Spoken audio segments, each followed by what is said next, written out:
I think to do anything, you need to know what the possibilities and limitations are. Welcome to the Architect My Life podcast. I'm Aya Schlochter, your host, CEO of MGS Global Group, supporting architecture and design firms. We provide BIM modeling and drafting services to overwhelmed architects and design firm owners. On my podcast, I talk to successful women firm owners and entrepreneurs to discuss their challenges, share our experiences, and above all, celebrate each other's success. My core business, MGS Global, started as a part-time gig when I was a new mom. It has now grown to a thriving business, providing architectural support to the creatives, which helps everyone maintain a healthy work-life balance. The Architect My Life podcast is where I hope you learn to achieve your goals through genuine stories and conversations with other successful women in the industry. Now let's dive into this episode. Hello everyone, our guest this week is Michelle Kolbe. Michelle is the Chief Creative Officer, co-founder, and Head of Design of EvoDomus, a firm that specializes in the intersection of modern and green architecture. They create solid, warm homes for people who are environmentally aware and love modern architecture. Michelle traveled to Europe after finishing her degree in architecture at Kent State University, gaining valuable international experience in residential, retail, and commercial design in both Germany and England. She collaborated with Pritzker Architecture Prize Award winner Arata Isozaki in his Berlin office in the mid-90s, soaking up the vibrancy and excitement of the post-reunification era in this truly amazing city. Her admiration of Bauhaus-inspired modernism, coupled with contemporary materials and advances in current building science, serve as a perpetual source of inspiration for her home designs.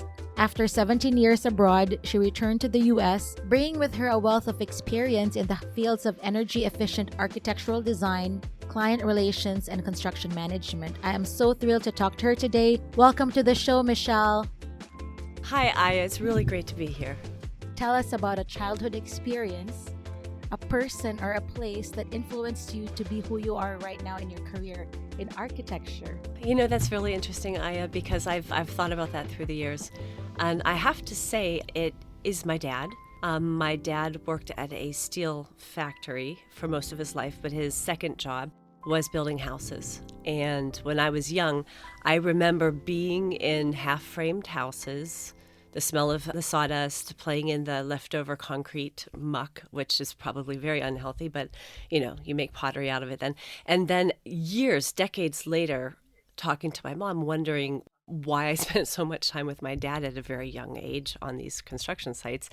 It turned out it was for a not so happy reason. It was her mom, my grandma, was diagnosed with cancer, and my mom was busy at the hospital. So I was 4 years old on the construction site. But I do think that had a happy effect, a positive influence on my feeling toward the built environment, a home. In particular, a home, what it is, and the different spaces, the rooms, the walls, and how great it was to have the drywaller put my name in the glue behind the drywall that he put onto the wall, and sharing his lunch with me. All those different things that just had a very positive memory feedback for me. So you're really meant to be an architect and in construction. Yes, I do think so. Even down to the Sunday magazine that came with our local newspaper would have a rendering and a floor plan. And I was just fascinated by those. And so I would get my poster board out and the ruler and pencil, and I would create a scale and make my own floor plans, things like that. So it was really, even though I did not know a single architect, I grew up in the middle of nowhere, Ohio. I mean, really a very small town. I think that innately it was just always there, my interest in it. So speaking about growing up from a small town, Johnson, Ohio, tell me about the process moving from Ohio after graduation in Kent State to Berlin. Like, what prompted that? That was kind of crazy. So happily, I knew in high school yet that I wanted to study architecture because of what I just explained. And in general, my drafting teacher facilitated, he actually adjusted his drafting class to include architecture because he knew I was interested. And so he made that a little bit more possible for me. And I knew immediately I wanted to study architecture, applied at Kent, went to Kent State University. And then at Kent State, every third-year student has the possibility to study abroad for half of a semester, the spring semester. And we did that. It's in Florence. And so 25 of my classmates and I spent 2 months in Italy. And it was fascinating and amazing, and something like it was my first airplane ride. It was suddenly being someplace that wasn't Johnston, Ohio, and wasn't Kent State University. It was breathtaking. That was third year. Fourth year, we had somebody visit us at Kent. It was the student president of the Architects Association, of the AIA student version. And he, in passing and talking to us, mentioned a friend of his who was living in Paris. And I left that room knowing that I was going to move to Europe. I walked out of the room and that was it. I'm moving to Europe. I can find a job. I can do this. Why not? And so it was a little bit shocking because it's a 5-year degree. So 1 year later, I had a year to think about this and plan this. And really, 1992, graduated in May. And 9 days later, my then boyfriend and I were on a plane to Zurich, Switzerland with a one-way ticket. Oh, wow. And that's how you ended up in Berlin or Zurich first. Okay. Zurich, Switzerland, because a fellow student a year ahead of us was there. And he's like, yeah, come. It's pretty central, American thinking. Europe is pretty small. So if you're in Zurich, you're close to everything. And it's a humorous thinking about it now. But being based there, I didn't find work in Zurich. The Swiss are direct and honest. They said, if we were to hire you, you would be the first one we would fire if, we don't have any work. So I'm like thankful for that. But they actually suggested, two of the architects I interviewed with, why don't you try Munich or Berlin? Berlin might be interesting to you because the wall had just fallen. And okay, hopped on a train, went up to Berlin. It was July 1992. And yes, indeed, everybody was looking for architects. It didn't matter if you spoke German or not. You just needed to know how to draw. And wow. I did know how to draw, indeed. So right place, right time. Absolutely. It was a perfect storm of everything that could be right. That's great. So how did you learn German? Laboriously. It's not a very sexy language. It's not sexy, no. And I started in Zurich, so it didn't even make sense to start learning it in the States because Schweizerdeutsch is much different than Hochdeutsch. I learned it at the Goethe Institute at night school. I was determined not to be a tourist. I was determined not to be the young, long-haired 23-year-old who would not be taken seriously. So it was really important to me to learn the language, to work as a professional in Berlin. So that's really it. I think I took 3 classes. They were super expensive, 4 nights a week, 4 hours a night. And I took 2 classes. I took a class, had 4 months off to earn more money, took another class, did that 3 times. After the third one, I walked out and said, okay, I understand that they're talking about that topic in the past, and I understand that that person's talking about that topic in the future. I knew I was good. I was like, okay, I just have to add the vocabulary. So that was it. I studied German too for 3 months. No, try mo natin in Regensburg. Oh, in Regensburg. Yeah, genau. Nett. Okay, that's it. That's all I know.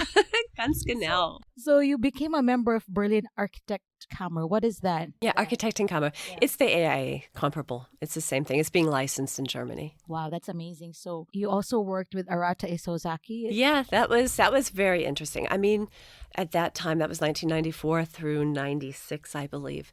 And Potsdamer Platz was an area in the middle of the city that was a market, where the Polish people would come over and sell things to the Germans. And then it was shut down and all of the big buildings started coming because Bonn, the capital of Germany, was being moved from Bonn to Berlin.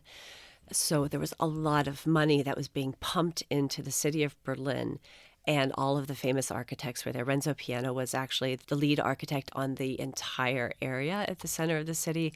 And a lot of famous architects were there. So it was a great time, It was really nice. And actually, the German architect who headed up that office for Arata, I still have contact with him. He's actually he was in Australia for a while, and now he's in Las Vegas. So it's interesting to think about that time in that city. It was fascinating and thrilling.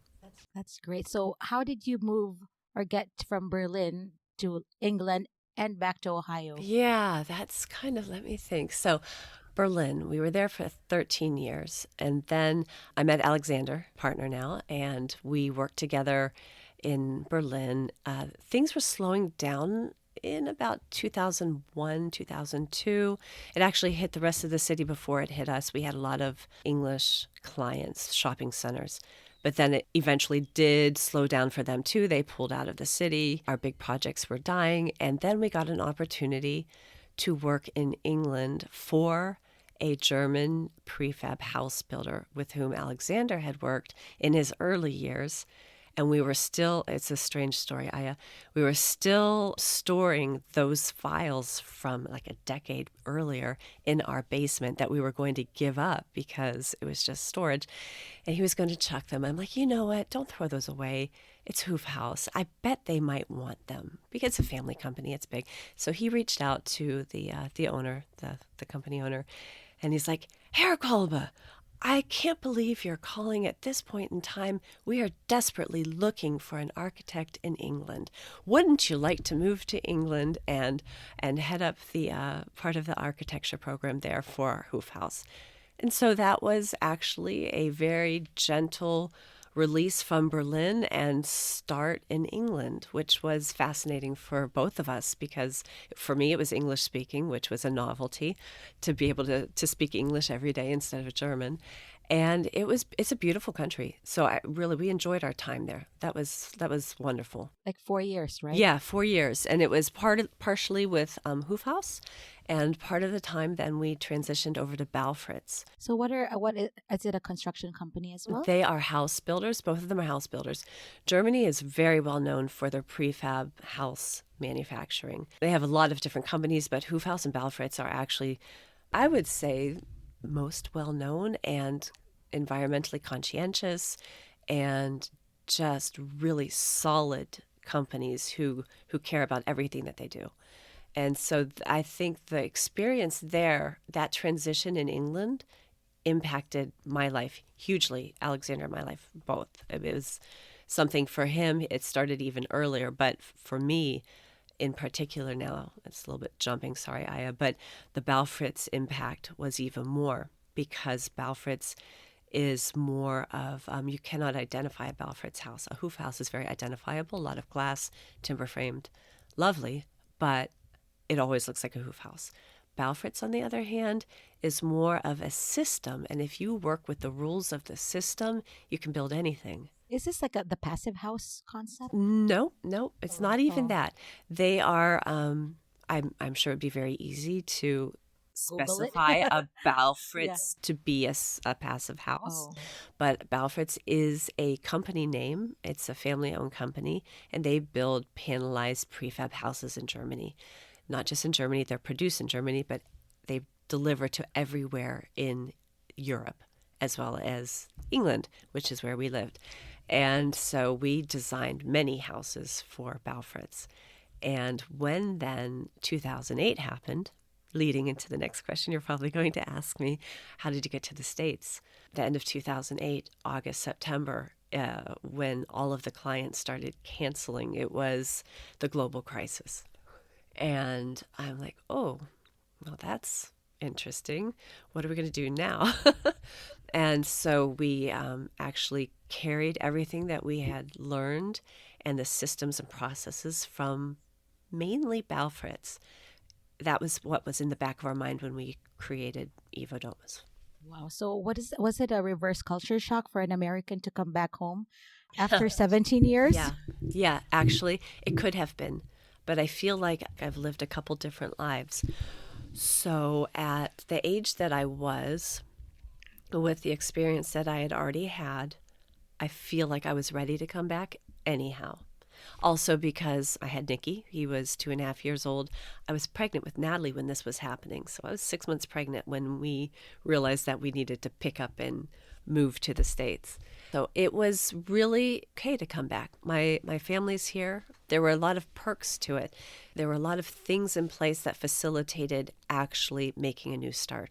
Having family there to catch the more basic crises like I need childcare and I need some support in general while we take on this new endeavor. We have similar paths because I also was gone and I moved back to the US and we picked from New York to the Philippines and back to Cleveland because of family. Yes. Yeah. And I was a little shocked as well because I've never lived here, but Yeah. Cleveland is a great place and we're happy to have you in Cleveland. It's nice to meet, Right? I have a to fellow say, expat or what? don't Maybe not. you but do meet a yeah. lot of people who have, for some reason, circled around to coming back to Cleveland. It's kind of fascinating. Yes. I enjoy it. So tell me about EvoDomus. What does it mean first of all? EvoDomus means evolution of the home. Oh, is it Latin? EvoDomus, yeah. And you know what? We searched long and hard for a name that meant something to us and that was identifiable and that had a .com if you want to be very practical about this.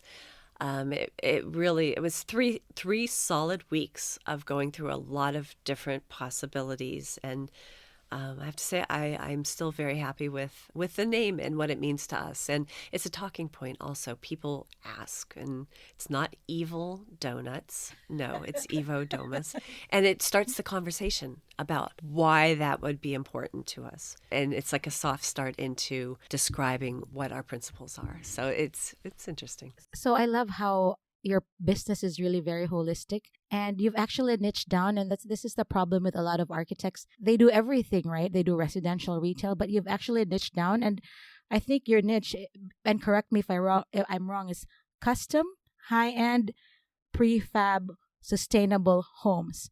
So my question is, prefab here in the US is not really, you can't consider it high-end and custom and sustainable. So how do you sell to your clients? Obviously, if you check evodomus.com, you'll see all their amazing work, which we'll talk about later. Mm-hmm. So how do you find clients? Sure. Now, I have to say, we don't really need to go out and find them because of the time that we're living in with the internet. People find us. People actually put in the right Google search terms. And I would say Dwell Magazine has facilitated a lot. It is a magazine that many people are familiar with. It either speaks to a client or not, or it wouldn't be a client, then it speaks to a person or not. And most of our clients know the magazine. They know the architecture, the aesthetic, and it is just the one hard copy place that we do advertise. Other than that, a lot of Google searches. Anybody who wants to build a home that is modern, they might land with us. Sustainable, even better, that they will land with us. Prefab in every case. So we might not be on the first page, but I found actually in my personal life and in hearing from clients, that doesn't matter, because if you're looking for somebody to build your home, you will continue to page 2 and 3, because those on page 1 are often just paying to be on page 1. They're not necessarily going to be the right fit for you. Anybody who finds us has really done deep searches and done a lot of research to find us. So can you explain to the non-architects or even people who are not familiar with prefab homes, what does that process or design process look like from ideation, sketching, all the way to construction? I saw in Michelle's Instagram that she was directing all these cranes of different homes put together in 2 days? So can you explain the process? Sure. So the process in general, I think to do anything, you need to know what the possibilities and limitations are. So really with prefab, and I was brought to modular prefab by a client who saw one of our first houses, saw actually our first house here as EvoDomus, which was a panelized house. And she said, Michelle, I have a land around the corner. She came to an open house after this house was set. She said, I have land around the corner, but I'm thinking about modular. Michelle, I think you can do it. And I'm like, okay. So I looked into the modular construction aspect of building here. And I have to say, once you know the rules, you have so much freedom. You can put these modules together in so many different ways to realize almost any design. And because our design language is not angles and curves, it's ideal, right? We are more rectilinear anyhow, volumes, niches, push and pull of spaces. So really the possibilities with the modularized off-site construction, it was almost like a perfect fit. Another completely different aspect that has appealed to me so much about building the way we do. Okay, and that said, 40% of our homes are site built. About 60% are modular. There are logistic reasons why you can't always deliver modules to a site. But let's just go to the module aspect of it. I'm super creative, but at the same time, I am analytical and I love processes and predictability and control. And by building usually half of the financial scope of a project in a factory and knowing very early what the timing and cost will be, that's attractive to everybody. That's one of those dangers with custom building, that the budget can easily go out of control when everything is in the hands of a local contractor and the trades and subcontractors. So for me, just knowing the design rules, the possibilities, the capabilities, and knowing that we can control timing and financials, it's just like a nice package.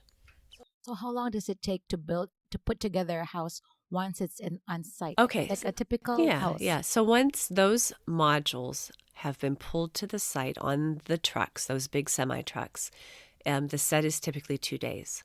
Most of our homes are 4, 5, 6, sometimes 7 modules of varying sizes. We will have the foundations in place already, typically the precast. So we arrive at 7:30 in the morning, the crane's ready to go, start lifting. The end of the first day, typically 3 or 4 modules have been set. The end of the second day, all of them have been set, and the set crew has begun with the connections and the adjustments. So we leave typically then on the third day after a walkthrough with the client and the local contractor, and it exists. I mean, it is air sealed, the windows are in, the weather resistant barriers on the outside. It's locked up, air, watertight. Only thing that needs to be done is, of course, then the local scope, which is not little. We never want to have a home that looks like it was created out of boxes, right? So we go ahead and bite the bullet and say it's worth it for the local contractor to require 4 or 5 months to finish the house, to make it look like it is just a gorgeous piece of modern architecture. I can attest to that for sure. Oh, thank you, Aya. So as a woman who's extremely hands-on, Yeah. starting at age 3, right? Right. So what is it like to be on site and directing all these people? Yeah, okay. I mean, you're the one, I've seen you. Yeah, no, what I find helpful is simply to let the guys, and it's almost always guys on site, not in the factory, I have to say, but on site, they are mostly men. They are almost always men. But I introduce myself and I let them know who I am and that I hired you, just so that everything is clear that I'm the one who's responsible for either this set going really well or for us to have problems. I want them to know who to go to if they have concerns about anything. Because there are a lot of different contracts going on then. We've got the local contractor who usually has never facilitated a module construction. I've got our EvoDomus team who's always there. We've got the crane hired by the local contractor. We've got the drivers hired by me, the set crew hired by me. And I just want them to identify, come to us if you need help with anything. Typically they don't. It's like, oh, got it. And I've never been disrespected. I have to say, if as a woman, you know this, you come from a place of experience, sex is not the topic. That's good that you actually manage expectations up front. That it's you're easier in charge, that way. They don't get embarrassed. Yeah. That's great. You're probably one of the first women who I've known that are just like, I'm the boss, you listen to me. No, just kidding. But that's what it is. But really manage the expectations that I'm responsible. What you said, I'm responsible for making this flow properly without litigation or danger. Exactly. We have all the same goal. We want this to go well. And it's not even I'm the boss, but like this is going to financially cost me personally money if we get this wrong. So let's all dig in together. I love that. So you mentioned that you were fascinated by learning about the psychology when dealing with people. Yes. So since you're in the residential space, residential clients are notoriously known to be difficult and high needs, which is understandable because it's your own house, right? So, how do you deal and navigate with difficult clients, especially husbands and wives who don't have the same design ideas? A lot of people end up in divorce during the construction phase. So, since you're client facing, how do you manage difficult situations? Yeah, very, very good questions, Aya. I think managing is accomplished by listening, first of all, and dealing with it sometimes with humor and usually almost no, always with sincerity and being honest and open. It's like, okay, I recognize that there's a bit of an issue here with this or that. So how can we move forward to make everybody happy? Because at the end of the day, the entire family needs to be happy with the home that we're going to make for you. And, the psychology of all of this, it applies to the clients, it applies to the contractors, the consultants, to the factory, the team working in the factory. It's all, I come from a place of respect. Everybody knows what they're doing in certain areas, and we're all brilliant in certain areas and all idiots in other areas. My clients is the same way, and most of them admit, I know a lot about what I do, but I don't know a lot about what you do. I know what I think I expect, but maybe you can fill me in. So basically, what I do is I educate along the way, and that helps everybody. It facilitates decision making. It helps to understand why we need to say stop with any changes at a certain point in time because they've come to me for an expedient experience. And yes, even though this is your home and you should be able to decide everything you want, at the same time, you've tasked me with making sure that it is finished around a certain date.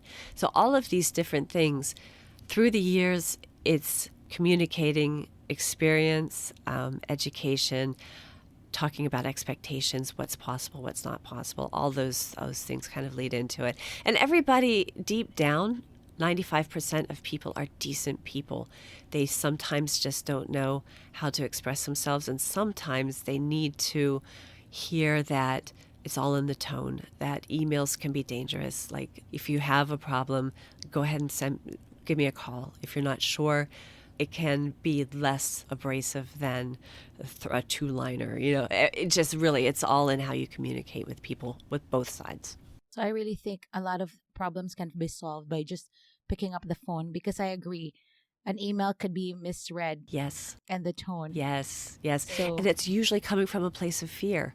We are building millions of their dollars. I get where their fears might be, right? So it's okay. So apart from EvoDomus and your residential business, you also ventured into the EvoDomus kitchen and bath. Yeah. You also have a building in Cleveland Heights with a really wonderful showroom. You sell windows and doors and other building materials. So I always say this and ask my guests who are very successful women, creative entrepreneurs. I say creatives were taught how to master their craft, but not taught how to run or grow a business. But where did you get your business savviness, Michelle? Ooh, that's a really good question, Aya. Yeah, I've never liked the idea, and it's with my sisters, my mom, my dad. We're quite independent people, and really that I like to control my destiny. So in terms of having the additional business selling building products, we like to be able to present what we specify in our homes. We have very particular tastes and expectations, and we want to present everything to our clients hands-on and not rely on having to buy certain things from other people. And so we go directly to manufacturers then. We find our favorite building products and either sell them directly, or I would never send a client to a tile warehouse or even Thomas Brick or Virginia Tile. It's overwhelming. So I pre-select everything. I make sure that we have directly in our showroom everything that I would want in my own home. And if they've come to us, typically it's in line with their aesthetics too. So I really like how you streamlined your design process, because if I go to Home Depot, there are like 1,000 different tiles. Overwhelming. So, and I one thing that people don't know, Michelle, and EvoDomus also does international projects, and they have a project in the Philippines where I'm from, and one of their clients is from Cebu, where she's from. And I like, how did a Cebuana end up in Cleveland Heights, right? It's like They came all the way to EvoDomus showroom to pick all the tiles, and you have houses all over the world. I mean, Colombia, Philippines, and all over the country. The country, yeah. I would say Yeah. those were two extreme cases, and of course they're not prefab.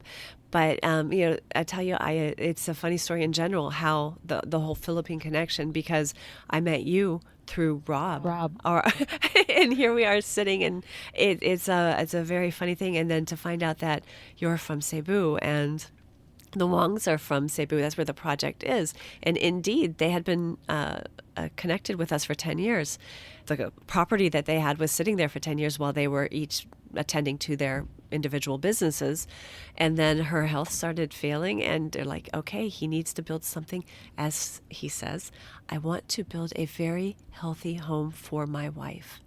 And so he came and he vetted us, and it was not his thing.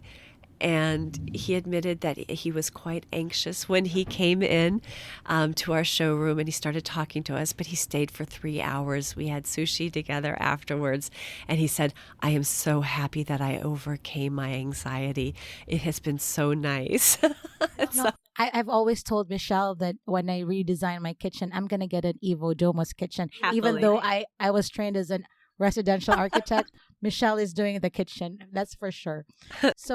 So I'm really glad we got to really connect during the pandemic. It was really tough, but we were kind of like COVID family, kind of. We were, yeah. We did barbecues together, and going to your showroom was really nice. Like you had, like exactly what you said. The tiles that you picked were perfectly curated for your own homes, and it's really nice that your clients can already choose from 10 instead of 100. Sure, yeah. Right? And then we've got our favorite plumbing fixtures, wood flooring. We now have 4 kitchens there, so that really helps. Even the handrails and the stairs. Just so because it's kind of an odd thing, we don't have an EvoDomus show house here in Cleveland, simply because I love where I live. I want to live in Cleveland Heights. I like living in a more urban atmosphere. So the next best thing was to buy a dilapidated building and gut renovate it and make it an EvoDomus building. So now bringing people in, bringing our clients in from wherever we're building, everybody visits Cleveland for 2 or 3 days and is with us 24/7, selecting and going through all the planning, and we call it the fit out. And so really we're like mini cheerleaders for Cleveland at the same time in our little showroom workspace. It's quite fun. I've been there for several happy hours. Yes, too. we have. And I kind of want to live there because it's gorgeous. My kids say the same thing. So you're one of the most hardworking, dedicated, and focused persons that I know. Except and you, I Aya. really admire you for that. So you mentioned that hard work, dedication, intelligence, and some simple optimism is possible. So is this how you managed to navigate your business during the pandemic? It is. It sincerely is. I think we all went through at least 2 or 3 months where we did not know if we were going to come out on the other side. And, sometimes, or even starting up the business, I think in general, if you know ahead of time all that can go wrong, none of us would do anything. So that's where I have to say the optimism bit. You simply have to trust the process, trust your strength, trust your intelligence. If you haven't made it through something before, that doesn't mean you won't make it through it. Just do what you can and I guess position yourself to succeed, to come through. And at the end, it did, right, Aya? Yeah, we were like commiserating. Yeah. There were months where nobody I knew had any idea if they were going to manage that. Yeah, and we did. And we did, yes. Ooh, what a relief. So now that we're, thankfully doing really well, especially you guys have homes all over. You have probably 8 to 10 houses in the pipeline or more? At various stages, like we're actually heavy planning. Usually we stagger things, but sometimes you can't control when the clients come. So we have 3 at the same stage right now. We're a small team. There are 4.5 of us. So, at various phases, I would say 6 right now are happening in some aspect. So this question comes up, partnerships. A lot of people are on the fence about partnerships, especially working with your spouse or good friends. Hmm. I know you have your spouse is your partner, and one of your good friends from college Yep. is also a partner. Yep. How does that work? The magic triangle, humor. We talk about this. We've got different personalities as well as different situations. Mike and I have known each other forever since second year in college. Alexander and I, of course, are married, so yeah, we've got that aspect. But then we've got friends longer than the other, spouses, yes, two guys and a girl. So there's a triangle that can be mixed and matched in many different ways. Bottom line is we all know where our strengths and weaknesses are.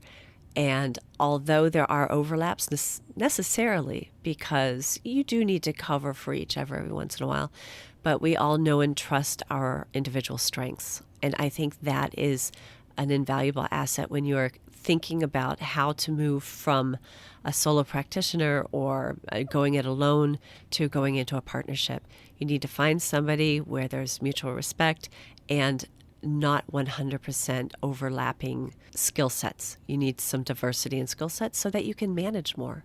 And also, we were talking earlier, you also are not afraid of hard conversations. No, correct? it's important because you can't sit there silently suffering or being angry with somebody you're working with because of whatever reason.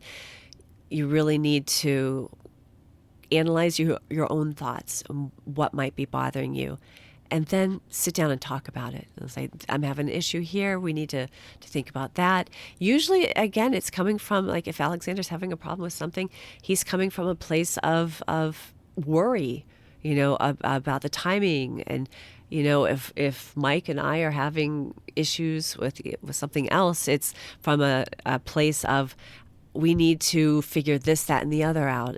Everyone has different areas of knowledge, and coming together and discussing them and analyzing data.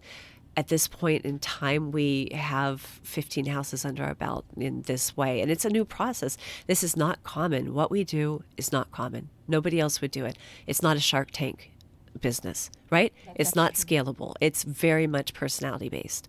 So everything that we do is analyze it, learn from past mistakes, better ways, better processes, softwares, whatever it takes to improve every step of our process. That's what's missing in a lot of small, It is. farm owners. Process is not even something people talk about, but that's how you're successful. It has to be repeatable. You cannot waste any minute, looking for something. You have to have a process in place. I love it. Yeah, me too, actually. Yeah. I love beauty. I love processes. I love predictability. I mean, later on, we'll share all our links to your websites. Wonderful. It's really amazing. I want to show EvoDomus house as well, not just the kitchen in the Philippines. Oh, right. I want one. So, do you see a slowdown of work in 2023? Because people are talking about recession. And my follow-up question to that is, we're all busy right now, but have you thought of a way to future-proof your business? So those are dual questions there, Aya. So 2023 is going to affect everybody in very different ways, because people who have money are going to continue to have money. People who have less or who have had to budget anything, they're not going to do what they had intended possibly. Most of our clients, depending on location, they will continue to build. It doesn't make me it makes me happy personally because our business is going strong. But if you want to branch, expand that into general politics and life, this is a shame. To future-proof, let's skip over to your next question. How do you future-proof yourself? Diversify. So buying the building that we then renovated put us on the ground floor. We have people walking in. The intention was simply to have an EvoDomus-ish space to bring our clients, our house clients, so that they can do their specification fit out. Now that we actually have a showroom type situation, of course, there are people in Cleveland, Ohio, who love modern architecture and who love modern kitchens and everything else, the windows. So yes, we thought that would be a good idea, but really it was almost like forced on us. of course, we're going to sell windows, cabinetry, and everything else to anybody who might not even be buying a house from us. So in that way, we have diversified in that the big projects come and go, and when one drops out, that's you feel it. But if you have a constant light rainfall of cabinetry sales or window sales, that just makes you more stable. Getting rid of the big rocks at the bottom of the lake when the water dries up, do that ahead of time before it slows down. That's what I have found has worked for us in managing the ups and downs. The diversification. Yeah. So, any advice you would give to new firm owners in general in navigating ups and downs in either a partnership or business development or finance? I have found, and it's helped me even in the last couple of years with our own business, educate yourself. Simply listen to all of these really wonderful podcasts. Be picky, be choosy.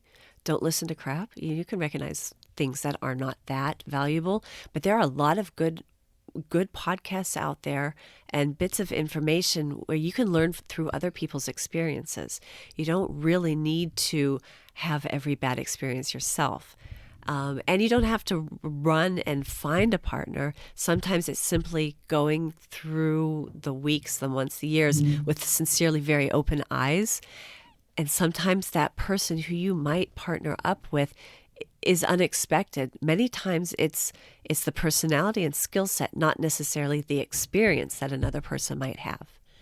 That I think is fascinating in not necessarily finding a partner, but maybe finding somebody, a staff member who grows into someone who might be a load sharing perhaps partner or not, but somebody really hiring. That's the most difficult aspect of it, is to be selective and keep your eyes open in every case.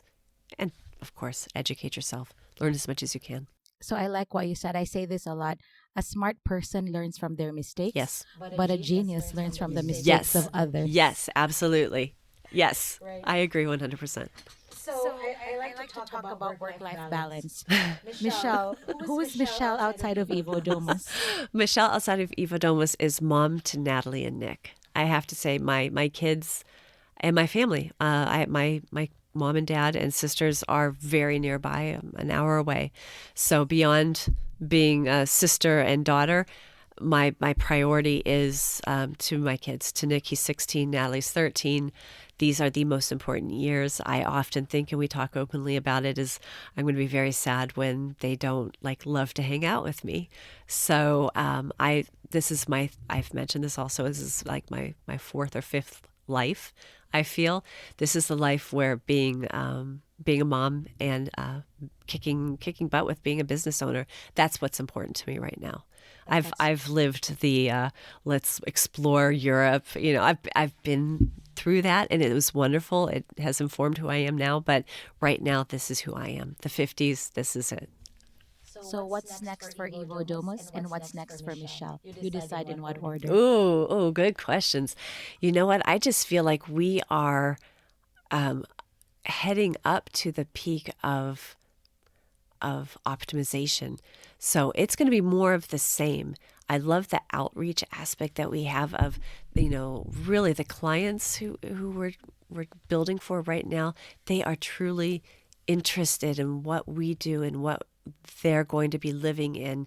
And that was, if I go back and reread our website, that was written a decade ago, but it still rings true. I like the idea of influencing people who will then turn around and influence more people. I think that could be a way to move forward to just smarter ways of building and existing and not living with excess. All of our houses, one of them was very big, but a lot of them are sincerely not huge. It's more quality versus quantity and that type. And energy smartness, no fossil fuels, all of these things that our clients get as, let's say, the side effect. It's not the most important thing, but we will talk about it and you will get it whether you want it or not. That's. And what's next for Michelle? For me, I don't know. I have to say, I haven't been this happy in a very long time. I love life. I love what I'm doing. I love where I am. And I just, yeah, it's a really good question. Let's talk in a year and see what has changed and what hasn't changed. That's great. I really, really enjoyed this conversation, Michelle. And thanks for sharing a lot of your insights and stories in our podcast. Oh, it was wonderful, as always. I love being around you. That was Michelle Kolbe of EvoDomus. Thanks for listening to this episode of Architect My Life, a podcast brought to you by the MGS Global Group. I hope you enjoyed the episode. If you would like to add to the conversation through your own experiences, I encourage you to be a guest on one of our upcoming episodes. Visit architectmylife.com/apply to learn how. I firmly believe that a strong community drives change and fosters success. If you'd like to be part of this community, join the all-female Architect My Life Facebook group. Please take a moment to review us on Apple Podcasts and Spotify or wherever you listen to your podcasts. We'd love to hear from you. Be sure to follow me on Instagram at aya_architectmylife and Architect My Life Podcast. Thanks again for listening. I'm Aya Schlochter. Until next time.